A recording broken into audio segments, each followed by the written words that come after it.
Да, это было в каком-то фильме, все это цитируют и так далее, и так далее. Вы знаете, все настолько, как я сказал сегодня, что вот мы работаем на лазере 7-го поколения. Все настолько продвинуто, вы даже себе не представляете как. Я вам рассказывал сегодня, что лазер опознает вот рисунок радужки. Если он увидит не тот глаз, он не включится.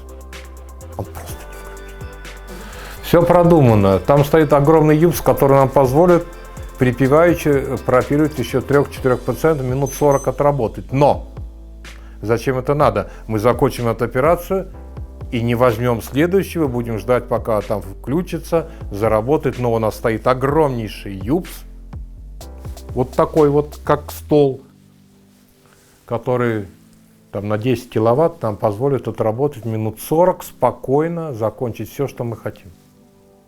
На оба лазера причем.